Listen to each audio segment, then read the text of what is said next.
حدیث شریف میں آتا ہے کہ بہت سارے روزے دار ایسے ہیں جن کو بھوکا پیاسا رہنے کے سوا کچھ بھی حاصل نہیں ہوتا، ان کو روزے کا ثواب ہی نہیں ملتا ہے۔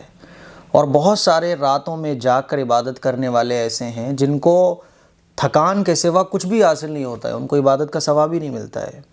ہم لوگ رمضان میں روزہ رکھتے ہیں، عبادت کرتے ہیں، ہمیں اس حدیث پر غور کرنا چاہیے۔ میں جو روزے رکھ رہا ہوں، کیا میرے روزے ایسے ہیں جس سے مجھے اجر ملے؟ ایسا تو نہیں ہے کہ میں ان لوگوں میں شامل ہو جاؤں جو اس حدیث کے اندر آتے ہیں۔ سب سے پہلے آپ حدیث سنیے، نبی کریم صلی اللہ علیہ وسلم نے ارشاد فرمایا، بہت سے روزے دار ایسے ہوتے ہیں جنہیں روزے سے سوائے بھوک اور پیاس کے کچھ بھی حاصل نہیں ہوتا، اور بہت سے راتوں کو قیام کرنے والے ایسے ہوتے ہیں جنہیں رات کے قیام سے سوائے شب بیداری کے کچھ نہیں ملتا۔ یہ حدیث ابن ماجہ میں موجود ہے۔ تو اس حدیث سے یہ پتہ چلتا ہے کہ بہت سارے روزے دار ایسے ہیں جن کو روزے کا ثواب نہیں ملتا، بلکہ وہ صبح سے شام تک ایسے ہیں جیسے وہ بھوکا پیاسا رہ رہے ہوں، بھوک اور پیاس کے ان کو کچھ بھی حاصل نہیں ہوتا۔ اور بہت سارے راتوں میں جاگ کر قیام کرنے والے ایسے ہیں کہ جن کو سوائے بس اس کے کہ ان کو رات میں جاگنا نصیب ہو گیا اور کوئی بھی چیز ان کو حاصل نہیں ہوتی۔ ایسے روزے دار کون سے ہیں؟ ہمیں اور آپ کو غور کرنا چاہیے۔ ہم لوگ بھی روزہ رکھتے ہیں، چونکہ رمضان کا مہینہ یہ عبادت کا مہینہ ہے، بخشش کا مہینہ ہے، مغفرت کا مہینہ ہے، اللہ کی رحمت کا مہینہ ہے، جنت کو حاصل کرنے کا مہینہ ہے، اور اس مہینے میں نفل عبادت کا ثواب فرض کے برابر ہو جاتا ہے، فرض عبادت کا ثواب 70 فرضوں کے برابر ہو جاتا ہے، اور یہ 70 بھی دنیا کے نہیں آخرت کے ہیں، ہمارے نہیں ہیں، یہ 70 اللہ کے 70 ہیں۔ وہ کون سے روزے دار ہیں؟ اس حدیث کی تشریح میں علماء اکرام نے لکھا ہے کہ وہ روزے دار جس نے روزہ تو رکھ لیا لیکن گناہوں سے نہیں بچ رہا ہے۔ اس نے روزہ تو رکھ لیا، صبح سے شام تک وہ بھوکا پیاسا بھی ہے، نمازیں بھی پڑھ رہا ہے، قرآن مجید کی تلاوت بھی کر رہا ہے، روزے سے ہے وہ صبح سے شام تک، لیکن گناہوں سے نہیں بچا ہوا۔ آنکھوں کا اس نے روزہ نہیں رکھا، کانوں کو روزہ نہیں رکھا، زبان کو اس نے روزہ نہیں رکھا۔ چونکہ ہم لوگ تو یہ سمجھتے ہیں نا کہ روزے کا مطلب صبح سے شام تک بھوکا پیاسا رہنا، بس پیٹ میں کوئی غلط چیز نہیں جانا چاہیے۔ لیکن حقیقت میں جو روزہ ہے وہ صرف صبح سے شام تک بھوکا پیاسا رہنے کا نام نہیں ہے، بلکہ روزے دار کی آنکھوں کا بھی روزہ ہوتا ہے، روزے دار کے کانوں کا بھی روزہ ہوتا ہے، روزے دار کی زبان کا بھی روزہ ہوتا ہے، روزے دار کے ہاتھ کا بھی روزہ ہوتا ہے، پوری باڈی کا روزہ ہوتا ہے۔ آنکھ سے غلط نہ دیکھا جائے، کان سے نہ غلط سنا جائے، زبان سے نہ غلط بولا جائے، ہاتھ سے نہ غلط چھوا جائے، قدموں سے نہ غلط چیز کی طرف چل کر جایا جائے۔ یہ ہے حقیقت میں روزہ۔ کسی شخص نے روزہ رکھا لیکن گناہوں سے نہیں بچ رہا ہے، تو اس روزے دار کی مثال ایسی ہے کہ جیسے ایک ٹنکی ہو، اوپر سے پانی بھرا جا رہا ہے ٹنکی میں، لیکن نیچے سوراخ ہے، تو ظاہر ہے اوپر سے آپ کتنا ہی پانی بھر لو، نیچے گناہوں کا سوراخ لگا ہوا ہے، تو وہ پانی تو بہتا رہے گا نا۔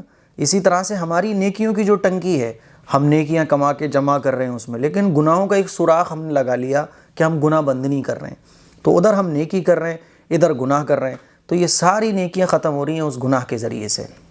تو وہ روزے دار جو گناہوں سے نہیں بچتے ہیں، اور روزہ رکھ لیا لیکن گرل فرینڈ سے بات بھی چل رہی ہے، روزہ تو رکھ لیا لیکن گانے بھی سن رہے ہیں، مووی بھی دیکھ رہے ہیں، ایسے روزے دار ہیں وہ جو اس حدیث کے اندر آتے ہیں، جن کے بارے میں حضور علیہ الصلوۃ والسلام نے ارشاد فرمایا کہ بہت سارے روزے دار ایسے ہیں جن کو روزے سے سوائے بھوک اور پیاس کے کچھ بھی حاصل نہیں ہوتا۔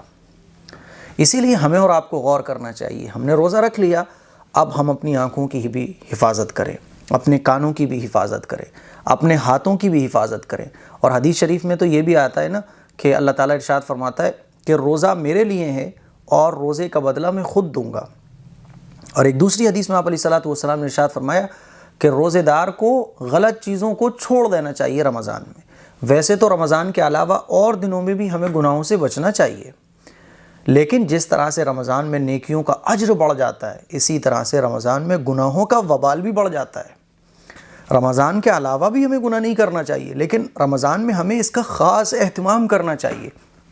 حدیث شریف میں حضور علیہ الصلوۃ والسلام کے ارشاد موجود ہے کہ اگر کوئی شخص تم سے جھگڑے اور تم روزے کی حالت میں ہو، رمضان چل رہے ہیں تو مت جھگڑو کسی سے، تم روزے کی حالت میں ہو، تم سے کوئی جھگڑ رہا ہے تو تم اس سے جھگڑنے کے بجائے یہ کہہ دو کہ بھائی میں روزے سے ہوں اور میں جھگڑنا نہیں چاہتا، یہ کہہ کے آگے بڑھ جاؤ۔ جھگڑے سے بھی ہمیں بچنا چاہیے، تو میں سے بھی بچنا چاہیے، غیبت، چغلی، ان ساری چیزوں سے ہمیں بچنا چاہیے. تب ہے روزے کا جو اصل ثواب ہے، اصل فائدہ ہے، اصل برکت ہے وہ ہمیں حاصل ہوگی. ہم لوگ کیا کرتے ہیں، روزہ رکھ لیا، اب سارے کام چل رہے ہیں، افطار کرنے کے بعد ٹی وی بھی دیکھی جا رہی ہے، ٹائم برباد بھی کیا جا رہا ہے، گیم بھی کھیلا جا رہا ہے، گرل فرینڈ سے بات بھی کی جا رہی ہے، آنکھوں کا غلط استعمال بھی کیا جا رہا ہے، کانوں کا غلط استعمال کیا جا رہا ہے، مووی بھی دیکھی جا رہی ہے، سارے کام غلط چل رہے ہیں. تو پھر روزے کا فائدہ کچھ بھی نہیں ہے.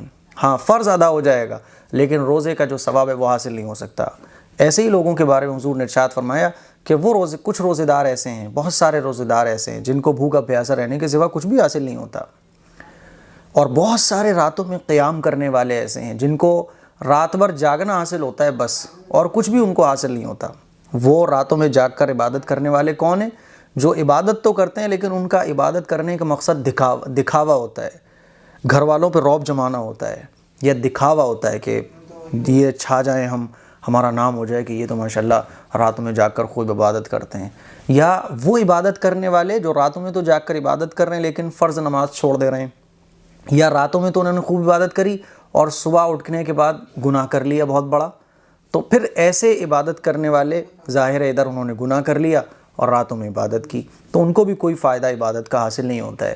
ہمیں اور آپ کو غور کرنا چاہیے اور فکر کرنا چاہیے اس بات کی کہ ہماری عبادت اس طرح سے ہو، ہمارا روزہ رکھنا اس طرح سے ہو کہ پھر پورے رمضان ہم سے کوئی گناہ نہ ہو، ہم سے کوئی گناہ جان بوجھ کر نہ ہو، اور اگر کوئی گناہ ہو جائے تو فوراً اس کی ہمیں توبہ کرنا چاہیے. تو پھر رمضان کی حقیقی برکات، رمضان کا حقیقی ثواب ہمیں حاصل ہوگا. السلام علیکم ورحمۃ اللہ وبرکاتہ.